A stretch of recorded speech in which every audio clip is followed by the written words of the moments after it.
বড় আফসোসের বিষয় হচ্ছে আগামী মাস যে মুহররম মাস আসতে যাচ্ছে, এটা কারো মাথায় নেই। আজকে যে শেষ জিলহজ মাসের শেষ জুমা, এটা কারো মাথায় নেই। মুসলমানদের প্রথম মাস যে মুহররম মাস, এটা কারো মাথায় নেই।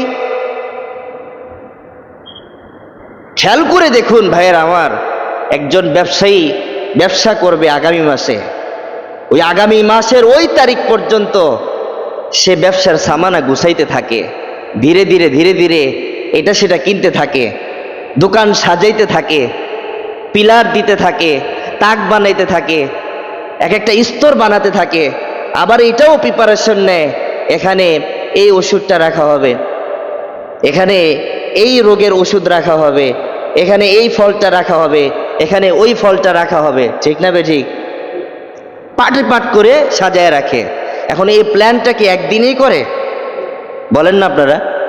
ব্যবসা তো করবে এক মাস পরে, কিন্তু প্ল্যান সাজাইছে এক মাস আগে থেকে। বান্দারে, তোমার তো মাথাই নাই আগামী মাস মুহররম মাস। তুমি ওই মুহররম মাস যে তোমার প্রথম মাস, মুসলমানদের হিজরির প্রথম মাস, এই মাসে তুমি কি করবা? আরে খ্রিস্টানরা তো এই মাসে আতশবাজি জ্বালায়, গান বাদ্যর মধ্যে সময়কে নষ্ট করে। খ্রিস্টানরা তো প্রথম, অর্থাৎ তাদের বছরের প্রথম মাসকে আতশবাজি দিয়ে সময় পার করে ফেলে, গান বাজনা দিয়ে পার করে ফেলে, বিভিন্ন খাবার টাবার এই সেই সব কিছু দিয়ে তারা সময়কে নষ্ট করে। কিন্তু বলো, মুমিনের কনসেপ্টটা কি গান বাজনা? মুমিনের কনসেপ্টটা কি সময়কে নষ্ট করে ফেলা? আফসোস হয়। বলছিলাম এই মুহররম মাসকে কেন্দ্র করে প্রসঙ্গক্রমে কিছু কথা টেনে আনবো।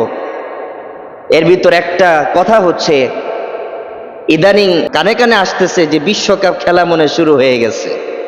ঠিক না? কানে কানে আসতেছে। গতকাল থেকেই মনে এটার একটা সরব চলতেছে, সাজসজ্জা, আলোকসজ্জা, টিভি, শুধু টিভি না, প্রজেক্টরের মাধ্যমে, স্যাটেলাইটের মাধ্যমে দোকান সাজানো হচ্ছে, রাস্তাঘাটে টেবিল পাতা হচ্ছে, বন্ধু বান্ধবরা একসাথে মিলেমিশে টেলিভিশন দেখছে, খেলা দেখছে। গোল দিবে কি দিবে না হই হুল্লোড়। হায়, রাত 2টা বেজে গেছে, 3টা বেজে গেছে, গোল দিবে কি দিবে না এটা নিয়ে চর্চা চলতেছে। কেউ তো বাজি লাগাই ফেলছে, চল বাজি লাগাই দিই, গোল দিলে 10,000 টাকা, গোল না দিলে তুই আমাকে 10,000 টাকা দিবি। কি হয় কি হয় না? হয় না?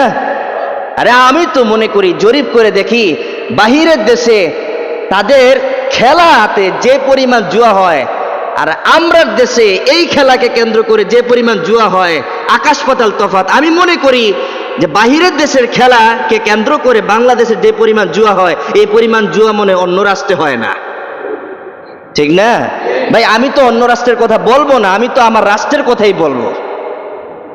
অন্য রাষ্ট্রে আরো বেশি বেশি হইতে পারে, বিলিয়ন ট্রিলিয়ন মিলিয়ন হইতে পারে, কিন্তু আমি আমার রাষ্ট্রকে নিয়ে চিন্তা করতে পারি, আমি আমার জাতিকে নিয়ে চিন্তা করতে পারি। সময় নষ্ট কোথায় করছি?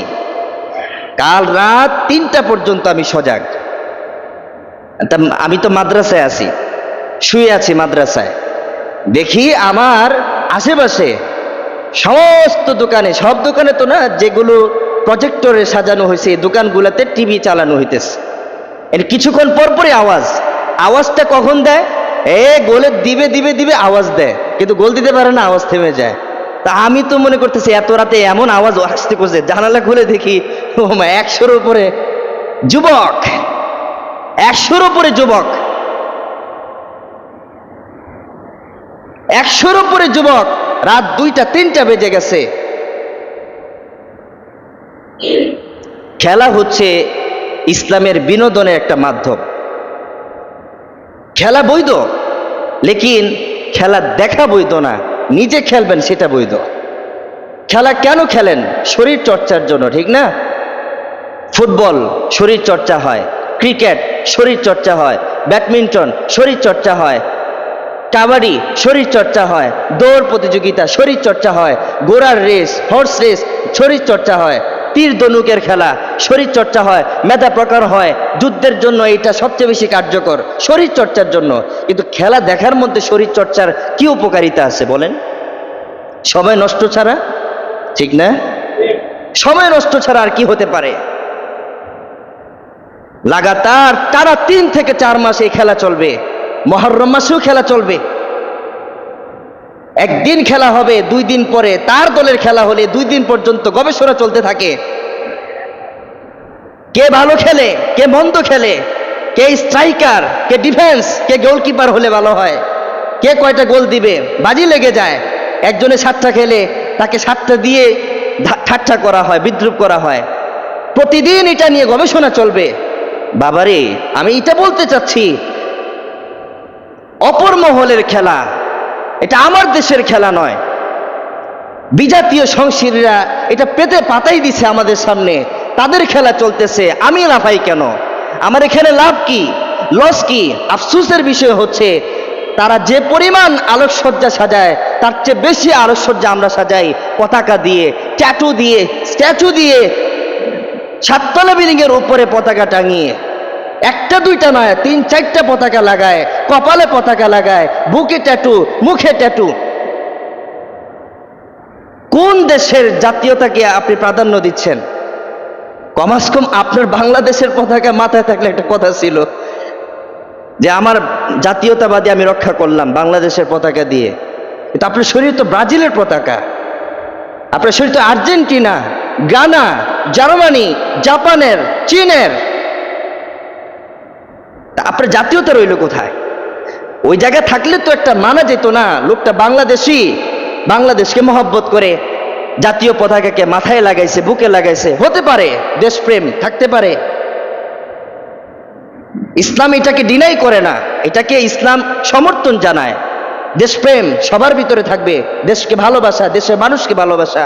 বলো বান্দা, তুমি আমাকে বলো, আর্জেন্টিনা তোমাকে কি পরিমাণ ভালোবাসা দেয়?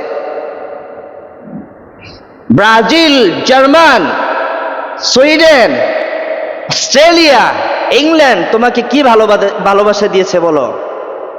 তোমার বিপদ আপদে, এই যে সুনামগঞ্জে দিরাইতে লাগাতার 2 বছর টানা বন্যা হইল, মানুষের সম্পদ পানির সাথে ভেসে গেল, বলো বাহির থেকে কি পরিমাণ সাহায্য আসছে, তাদেরকে সাহায্য করেছে বলো? আরে বরঞ্চ সিরিয়া, ইরাক, মিশরে অনাহারে যারা থাকে, বাংলাদেশ থেকে তাদের জন্য খাবার পাঠানো হয়। এটা কি জানেন আপনারা? কিন্তু বাংলাদেশের জন্য বাহিরের রাষ্ট্রগুলো কি করছে? সামান্য একটা খেলা, যেই খেলাতে সময় নষ্ট হয়, প্রচুর পরিমাণ অর্থ ব্যয় হয়, জুয়া তো আছে, জুয়া আছে, সময় নষ্ট হচ্ছে। আমার কথা এটা না ভাই, আমি এটা বুঝাইতে চাইলাম, রাত 2টা 3টা পর্যন্ত 100-র উপরে যুবক খেলা দেখছে, ফজর নামাজটা পড়লো না। একটা খেলার কারণে যে ব্যক্তি ফজর ছেড়ে দিল, মুমিনের এর চেয়ে বড় ক্ষতি আর কি হইতে পারে? একটা খেলার কারণে একটা ফজরকে সে ছেড়ে দিল, অথচ হাদিসের মধ্যে আসছে কিয়ামতের ময়দানে আল্লাহ তাআলা নামাজের হিসাব নিবেন, কিয়ামতের ময়দানে আল্লাহ তাআলা সময়ের হিসাব নিবেন, কিয়ামতের ময়দানে আল্লাহ তাআলা স্থানের হিসাব নিবেন, বয়সের হিসাব নিবেন। যুবক, তুমি আমাকে বলো, একটা খেলা দেখার কারণে যে তুমি ফজরটাকে ছেড়ে দিলা, এটা হিসাব দিতে হবে না? লাভটা কি হলো? আফসোস, আমি এটা বুঝাইতে পারছি না। কি বুঝাবো? আমি নিজেই তো গুনাহগার। গুনাহগারের কথা কি আরেক গুনাহগার শুনবে? শুনবে না তো। বাকি এটা আমার সেন্সের বিষয়, কমন সেন্সের বিষয়, আমার বিচারের বিষয়, বিবেচনার বিষয়। আমি কি কাজ করছি? আমি যে কথা বলতেছিলাম, রাসূল আকরাম সাল্লাল্লাহু আলাইহি সাল্লাম সময়ের মূল্য দিয়েছেন, জীবনের মূল্য দিয়েছেন। মুহররম আমাদেরকে জীবনের মূল্য দিতে শিখায়।